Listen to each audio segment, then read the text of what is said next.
It is once again time to break down a UFC fight night that is not great. We'll just put it that way. Actually, you know what? This card's a little bit weird. We'll get into that in a little bit, but there are two news items I want to tackle. Number one is, well, not news, but like from last week's card, Jack Della Maddalena won his fight. I thought he won all 3 rounds. I'm okay if you gave Basil Hafez the first round. But there is calls of a robbery. There is a determined call that Hafez won the fight. And my question is, if you are in that crew, how do you win a fight when you get outstruck every round? Without question. Like the quantity of strikes, JDM.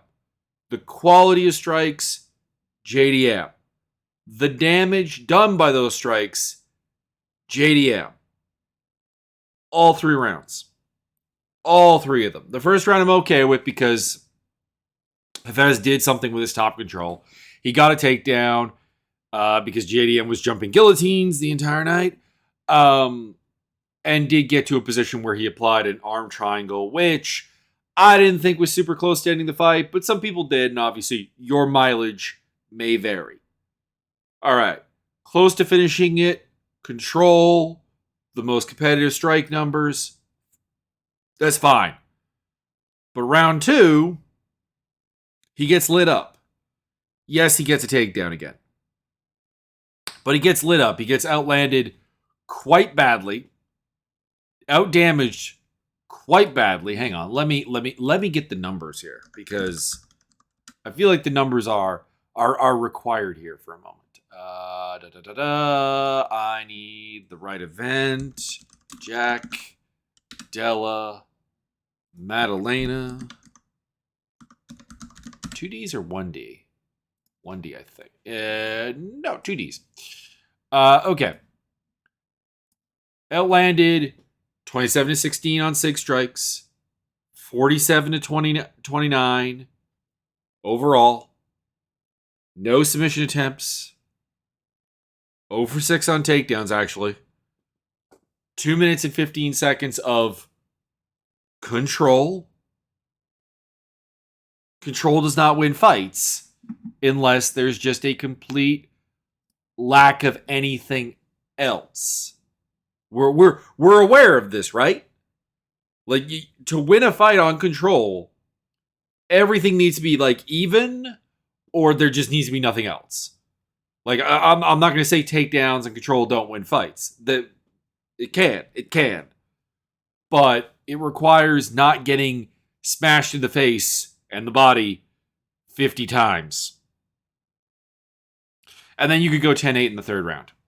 So yeah, don't get me wrong. Like, Jack Della Maddalena went in there and fought a guy he probably should have finished. Showed some terrible fight IQ. That's concerning. But he did win the fight.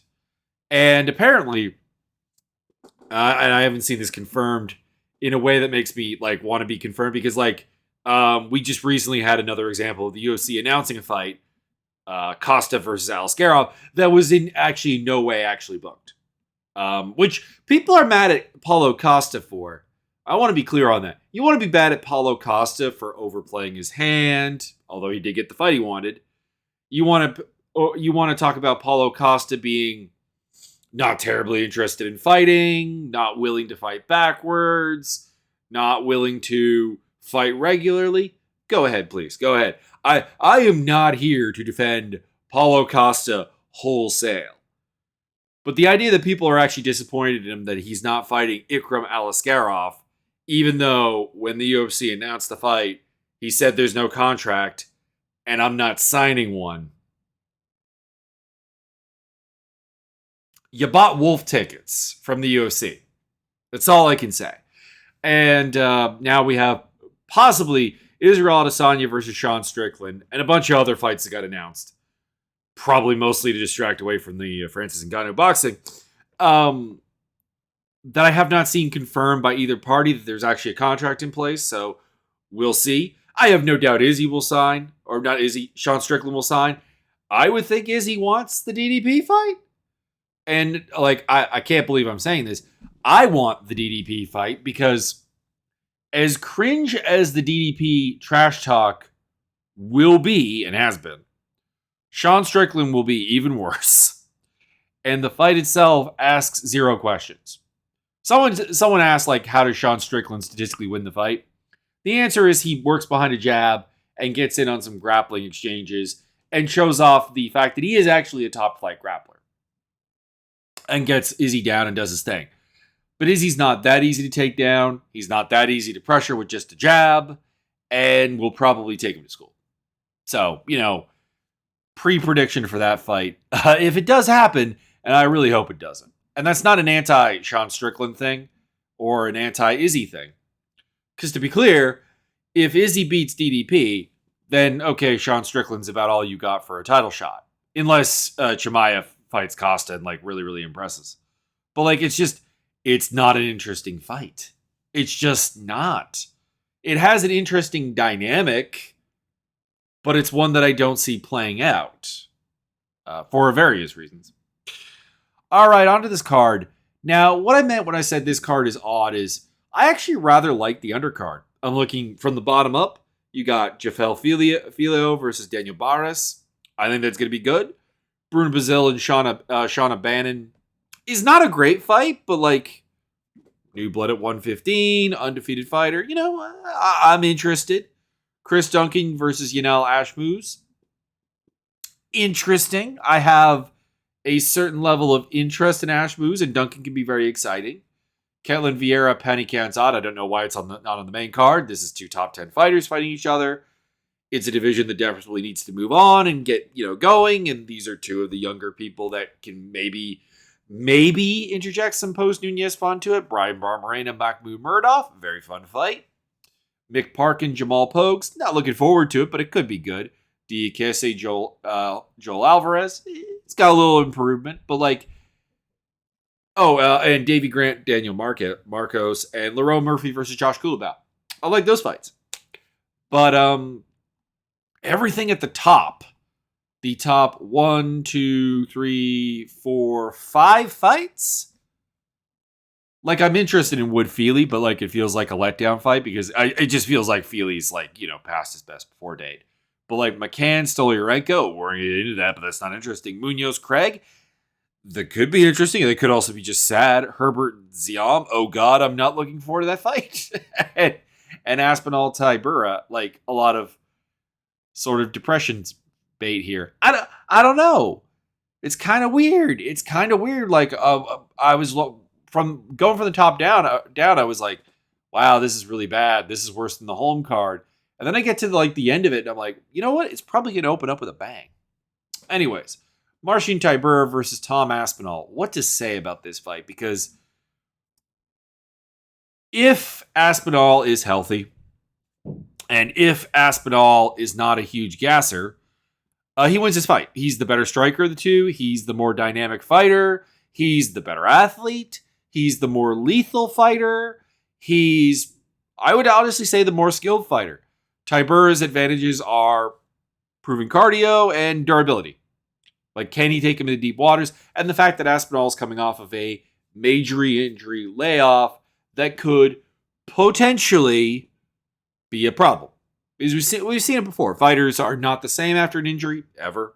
Fighters are not the same for a little bit after an injury. Both of those are on the table. And if it is the case, then it's kind of depressing. Well, that's the kind of thing is like, I don't think there's a way Tybura wins this fight where I feel good about it. And I like Marcin Tybura. He's a key cog in the UFC's heavyweight division. A guy who is tough, good grappler, which is rare for the division.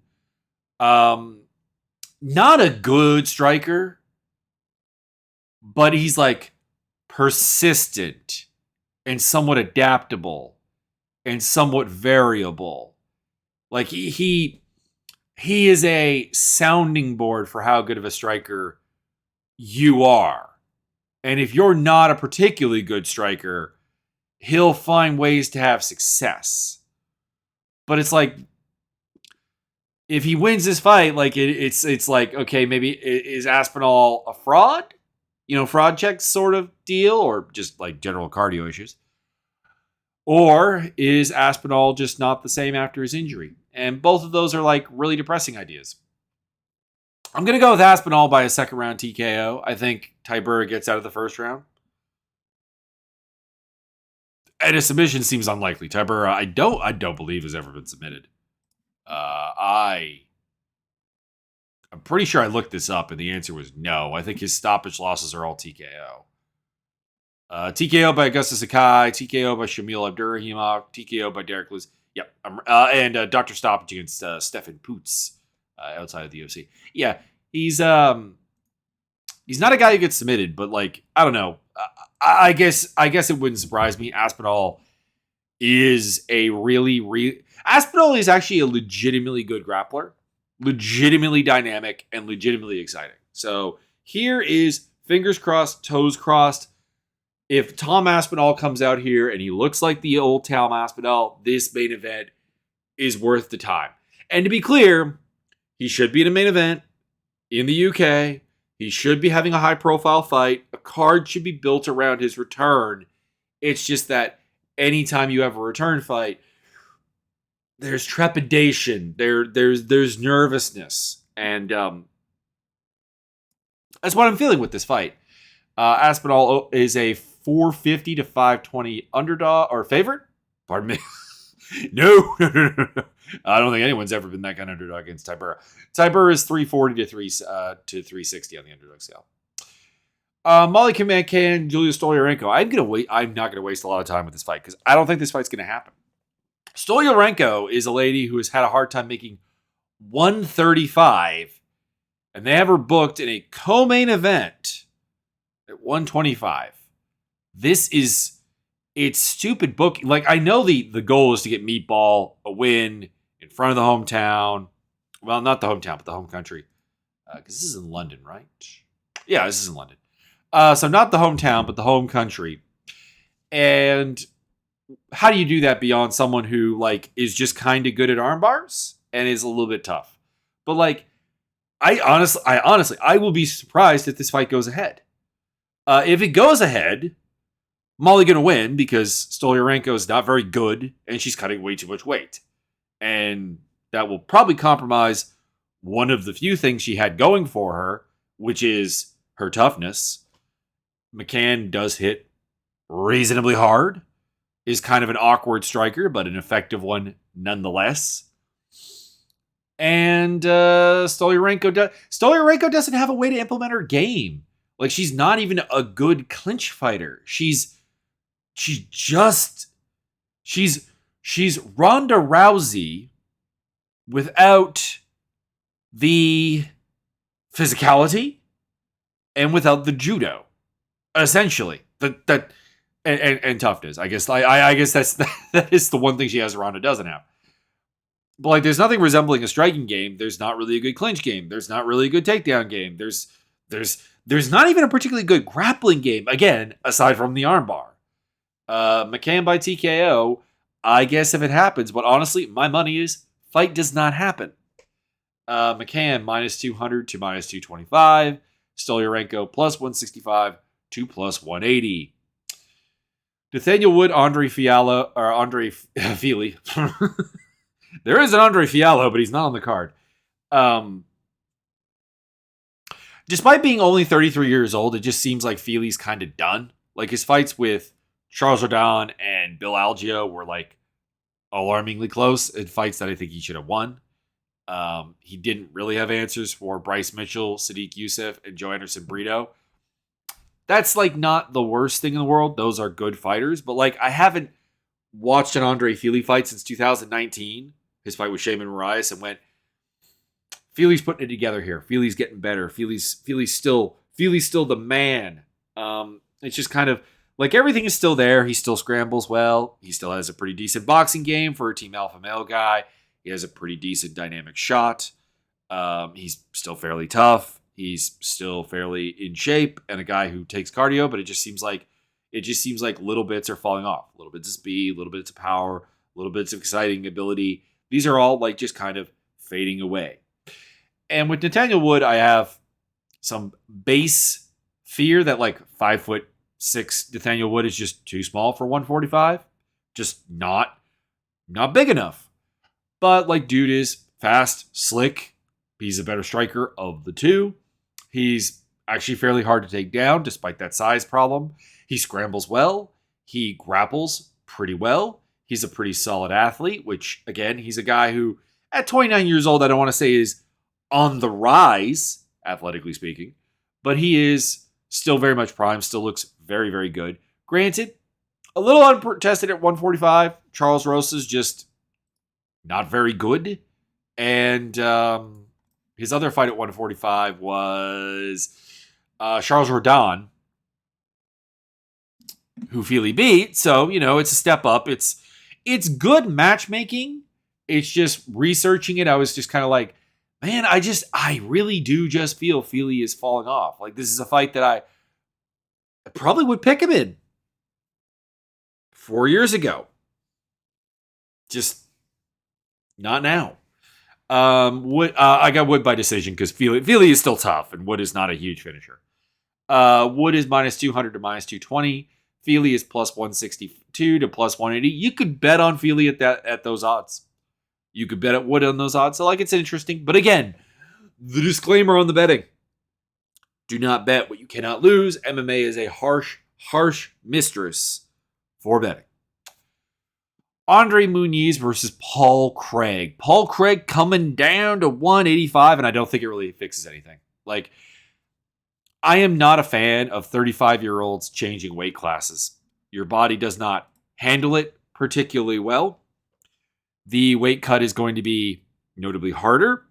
If there was a reason you weren't making it before, it probably still applies.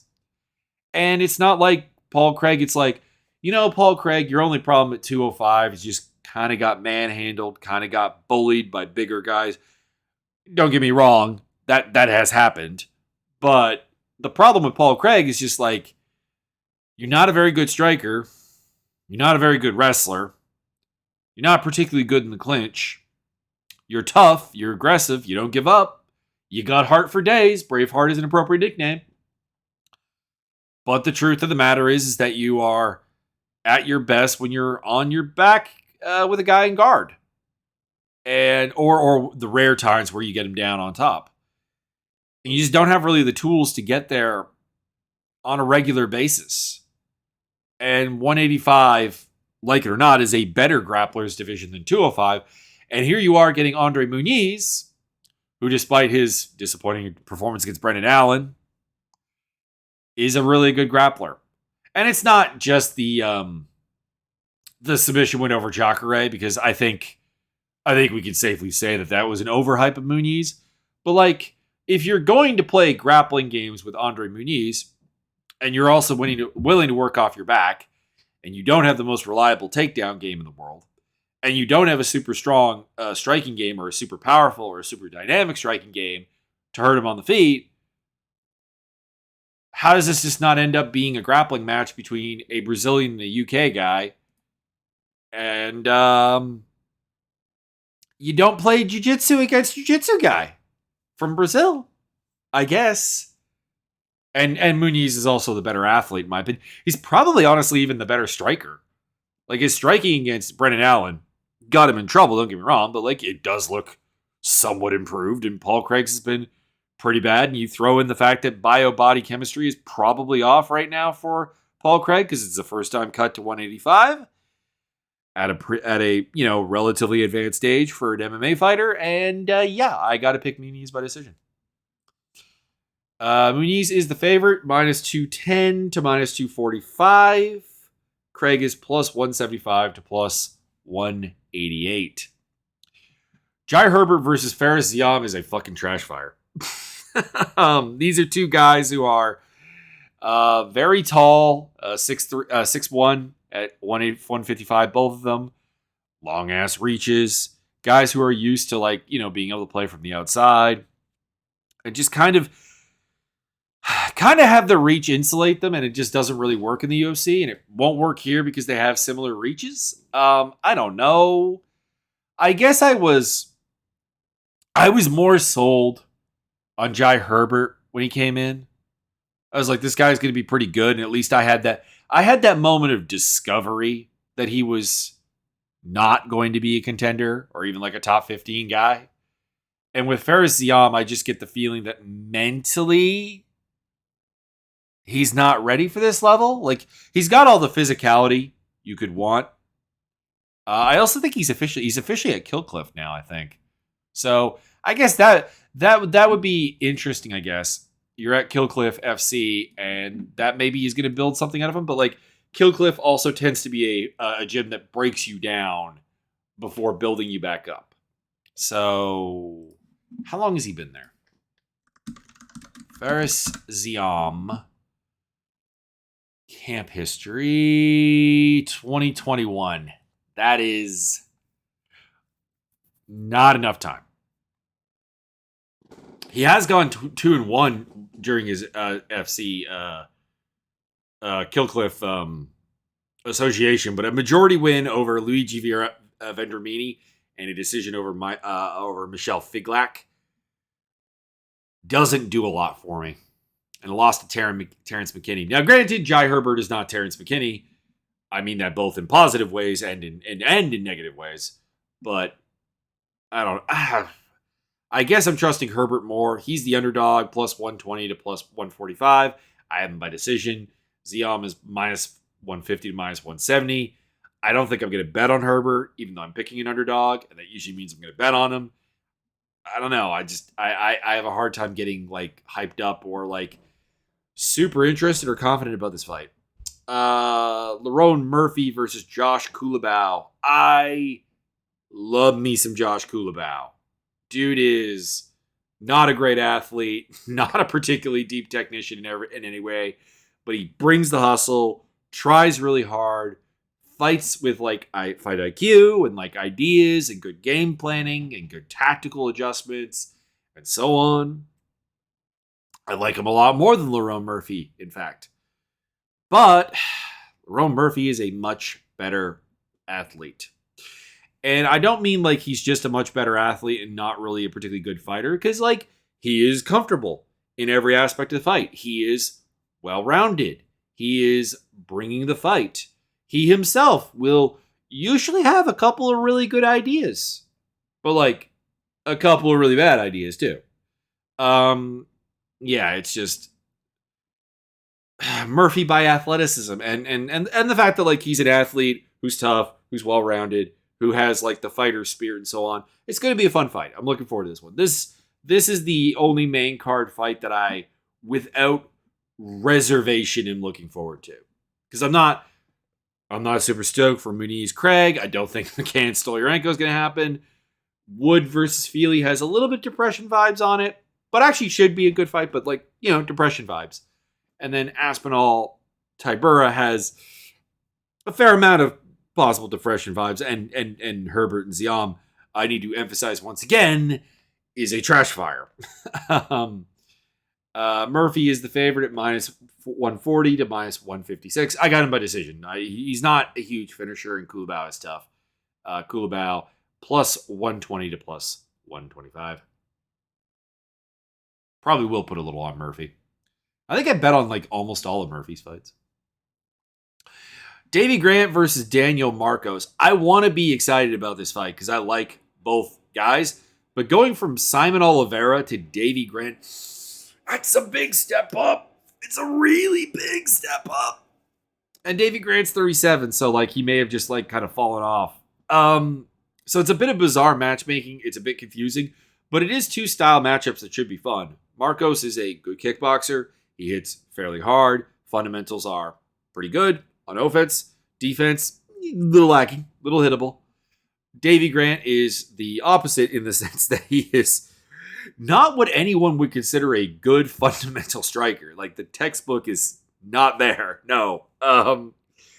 But he is very, very powerful. He is fast. He is a big guy. It's 5'8". Same reach though. So no reach advantage, but like hard hitter, janky in a way that actually makes it hard to prepare for. Dricus Duplessis kind of way. Tough guy, good cardio, keeps the pace up. Good grappler as well, like strong, top position guy, can lock you down, can get finishes. He's and the other weird part of this is that like he's kind of at the highest point of his game right now. Like really, like dude just knocked out Luis Smoka and got that win over Rafael Sancao, albeit somewhat controversially. But like this feels like the peak of his run, and it's like here's a 1-0 guy who is undefeated, but like is also from a country that has not a particularly large history of like developing fighters. And again, it's not that the nationality of a fighter is that important, but you grow up on the regional scene you're given, and that tends to impact the level of competition you're fighting. And so I'm picking Grant to win a TKO. It's not going to surprise me if Daniel Marcos wins. Like I said, Grant is 37 years old. That is old for 135. Marcos has better fundamental technique, better textbook skills. He is good. He's a good athlete. There's not really anything missing from him except just like mileage and provenness. That's the thing. Grant has that. Now I am going to say this. If Marcos wins, I'm going to be happy because like that's a new super cool prospect. Granted, 30 years old, a little bit old for a prospect, but a guy who has good size, good technique, good athleticism, seems like a born fighter. There's a lot of like, I like it. In fact, it kind of would be my preferred ending result because there's not a lot left in Davey Grant. And it's not like I think there's a title run or like a title challenger run or like a particularly high point of his career that's coming up. I think, honestly, beating Rafael Sancao probably will be the highlight. But there's just a little bit too provenness to Grant. Marcos is the favorite, minus 140 to minus 156. Grant is plus 115 to plus 130. Bettors have faith on Marcos that I apparently don't have, but I'll be betting on Grant. Danny Roberts, Johnny Parsons. This is not good. You may have noticed that this is not a fight I talked up when I was talking about the undercard. I did for a long time like Danny Roberts, and I still do. Seems like a cool dude. He's got a nice slickster style, whatever. But at 36 years old and a guy who's never had a good chin and fading speed and not really a powerful wrestling game or grappling game to fall back on, I can never pick him. He's a better fighter than Johnny Parsons. I want to make that clear. He is a better athlete. He is a better technician. He is better, but he's limited by the fact that he does not have a great chin. And he's just getting old. And Parsons hits hard. I have significant doubts that he can go really far because he's 5'9" and this is 170. And realistically, when you're below like 5'10", 5'11 even, you need to be something special to make it at 170. And Parsons is not that. But I've seen Danny Roberts get chinned by Francisco Trinaldo and Ramazan Meave. Not finished, mind you. Decisioned. But like, get hurt by them. And those are not finishers. Trinaldo in any way, and Meave, if he's going to finish you, it's by submission. So yeah, I got Parsons by TKO. He is the underdog at plus 100 to minus 110. Roberts is minus 110 to minus 125. I'm not betting on it because I'm not going to feel good about it, and I don't trust Parsons. But rolling with it. Mark DeCasey versus Joel Alvarez or Joel Alvarez. I forget if it's Joel or Joel. I think it's Joel. I'll just go with Alvarez. I really want to pick Alvarez because despite his faults, being a weight-missing prick, a lack of defense, technical depth, he's exciting. Dude is a fight finisher, a lethal fighter, 6'3" lightweight, strong, good athlete, etc. But I'm gonna go with the boring option and pick Mark DeCasey and pick the commentary to be absolutely shocked that he wrestles him. Dude is a powerhouse wrestler. Yes, he did lose to Michael Johnson, king of guy I can't trust ever. At no point in his career have I been able to trust Michael Johnson. So that's a bad sign. And Alvarez does have a knack for finding finishes, but I don't know. Like I just don't trust Alvarez to get the weight cut right. And I don't trust him to have cardio to keep going. And I don't trust him to fight a guy who is a remarkable like apex athlete. Like Mark Diakese, had he developed proper skills, honestly, melding his striking game and his wrestling game into one cohesive, actually functioning unit, honestly has the physicality of a title contender. He really does. And I don't think we've ever seen Alvarez do well against that. So DKSA by decision. He is a plus 160 to plus 170 underdog. Alvarez is the minus 190 to minus 210 favorite. But yeah, I gotta go. I gotta go with DKSA. And if he loses, you know what? I'm happy. So it's a little bit of a sadness heads because I don't like seeing him win. Heavyweight fight: Mick Parkin versus Jamal Pogues. I like Pogues enough. Like he's a decent wrestler, good cardio for heavyweight, decent boxer. Doesn't seem to have anything like really big physically, and like that's a concern because like heavyweight is a division where like you need durability, you need power, and I kind of question if Pogues has either. Honestly, like I just don't think that this is a style that really works out. But the same can be said for Mick Parkin. Parkin swings pretty wild, leaves himself open to getting hit. Does seem to have power. Does actually seem to have a pretty decent and like aggressive grappling game, which is actually really, really rare at heavyweight. So like, I think his run in the UFC is going to be fun. I just think that there's knockouts coming in the future. And I have questions that he can keep up the pace that he likes to fight at because dude does resemble the dudes who, take out their cardio like a gas tank, pour it on themselves, light it on fire, and run at you to the point where they can't possibly not get burned up. Pogues is not really a finisher, so I'm going to go with him by decision. But I don't know. There's something I can't shake about Pogues that seems fragile. Not in a way that I can point to like a specific fight of like him getting flatlined or anything. In fact, I don't think in any of the fights I watched he's actually been finished. Aside from Alex Polizzi, who heel hooked him. Yeah, he's got a loss back in 2016 by stoppage to Taylor Johnson. But that's it. Armbar to Jordan Young, heel hook to Alex Polizzi. But I don't know. There's something about him that to me screams this guy's going to get knocked out at some point. And maybe Mick Parkin's the guy to do it, but I don't think so. So, yeah, Pogues by decision. Brian Barberena, Mahmoud Murdoch. Looking forward to this fight. I like it. Because these are two fighters that can be rendered into kind of boring guys by like aggressive pressure grappling.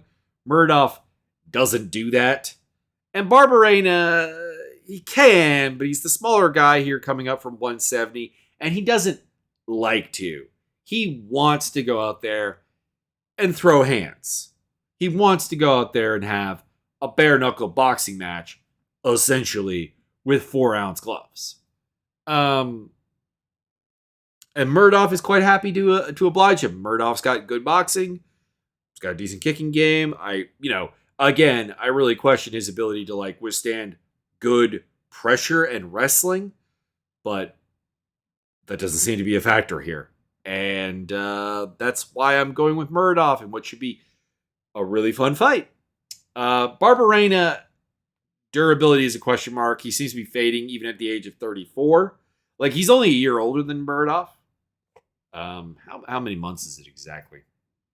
Murdoch's 33. Barberena's 34. It's less than a year. It's about 9 months. About 9 months between the two of them. But at the same time, Murdoch still feels like he's kind of in his prime, like tail end prime. And Barberena does feel like he's, falling apart a little bit. So Murdoch by TKO, but it should be fun. Barberena is a big underdog at plus 250 to plus 275. Murdoch minus 325 to minus 340. Ketlin Vieira, Paniki This is the most important fight on the card outside of Aspinall. I don't know why it's on the undercard. I hope it gets moved to the main card. It's not a good fight. It's not a fight that I am excited about. It's a fight that I think neither fighter will stamp their authority on. And I have to go with Ketlin Vieira by decision. Vieira is a very strong fighter for the division. They're like someone who went in there and physically matched with Holly Holm. That's pretty impressive. But there's not a lot to her game. She can be neutralized by good range finding and good boxing techniques, and doesn't really fight at a high pace. Can just be kind of outpaced in the fight. The Yana Santos fight is a good example of the boxing answer to her. And Raquel Pennington's a good example of just kind of outpacing her. And of course, Irene Aldana finished her. But Pannie Kianzad doesn't really have any of that. She's just scrappy and tough and well-rounded. She feels like she is Ketlin Vieira. But how do I put this?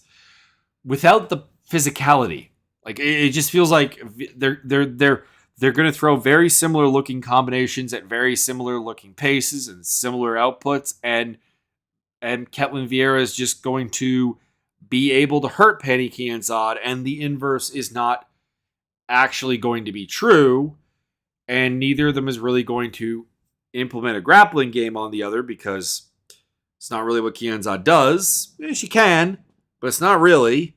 It's not really the way to beating Vieira.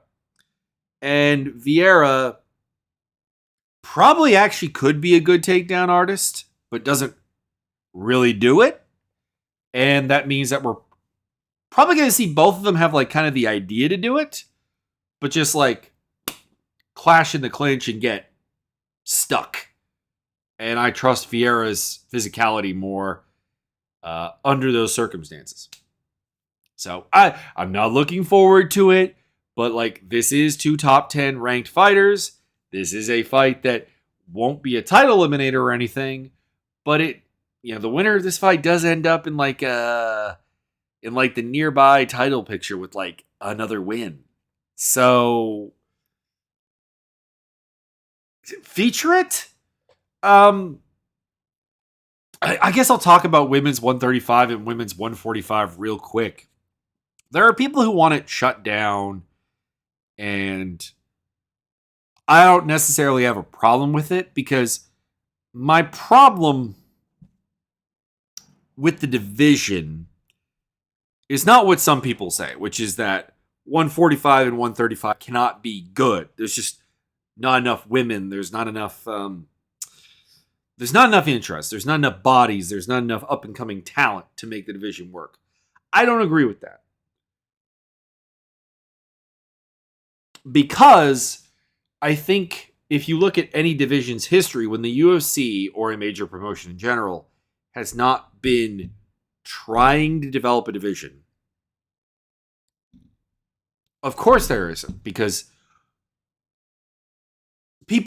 most people do not do MMA just as a passion project. They do it as some way to make a living. And the ones who just do it as a passion project aren't very good. I'm not saying that fighters don't have passion. You absolutely have to. But the idea is this is going to be a job. This is going to make money. And the fact that the UFC has not promoted the 135 division consistently or tried to build it since Ronda Rousey has led to it just dying off, and it doesn't even exist anywhere else. So what are you going to do? 145 is in the same boat where the UFC never tried to build it. The history of the 145 division is we got Cyborg. We're going to make her cut to 140. for no reason. Okay, we're finally going to do a 145-pound title fight between JDR and Holly Holm. 2 bantamweights. We're going to put the belt on Cyborg when she beats JDR. She's going to fight a bunch of bantamweights. Yana Kunitskaya, Tanya Evinger, Holly Holm, Amanda Nunes.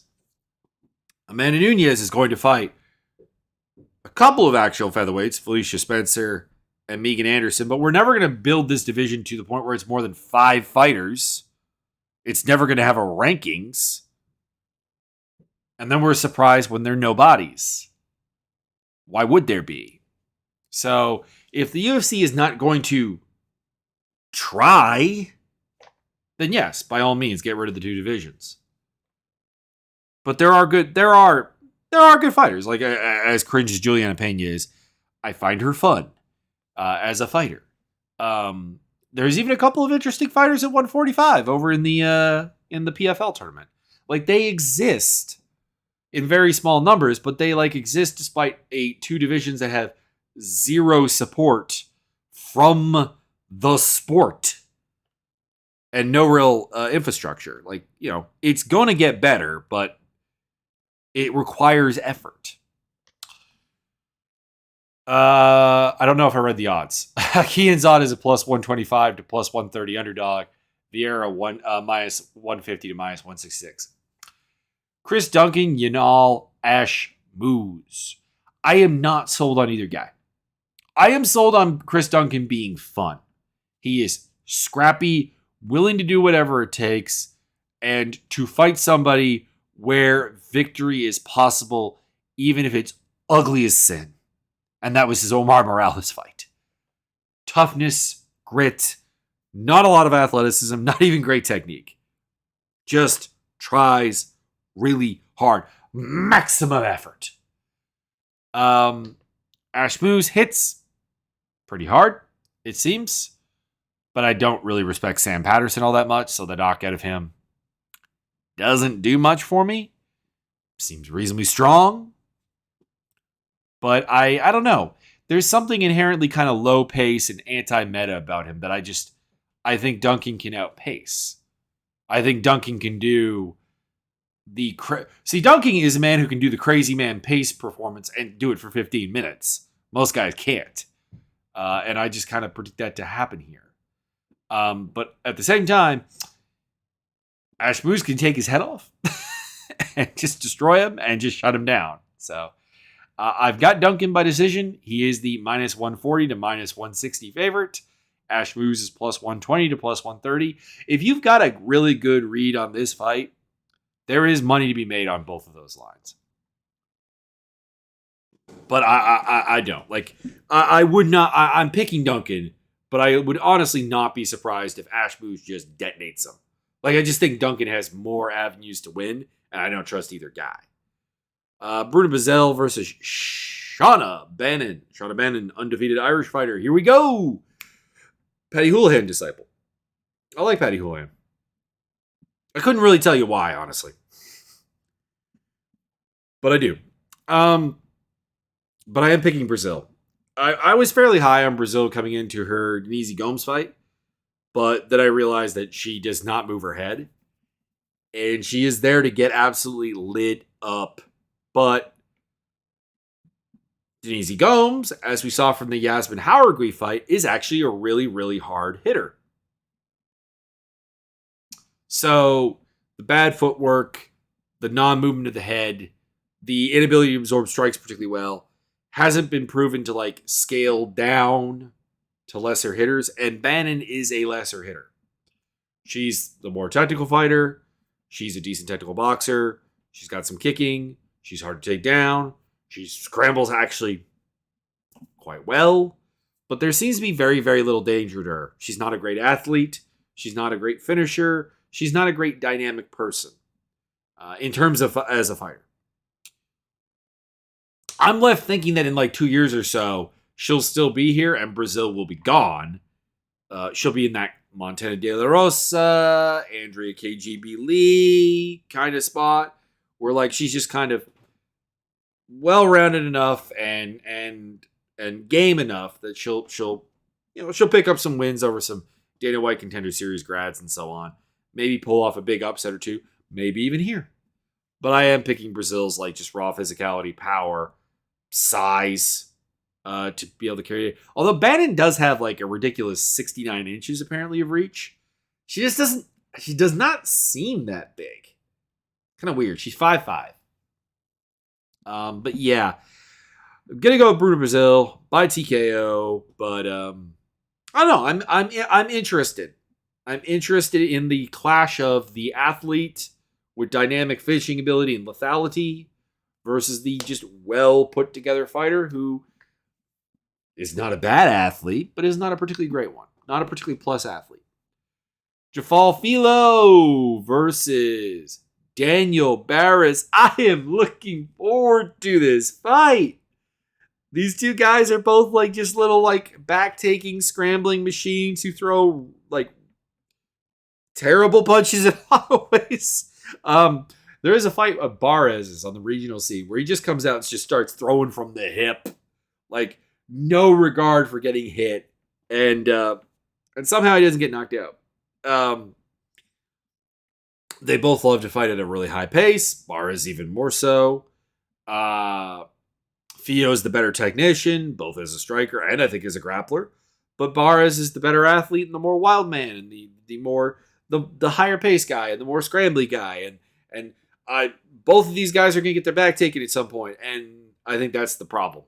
I've seen Barres get his back taken and end up in bad spots and survive and be fine and even go on to win the fight.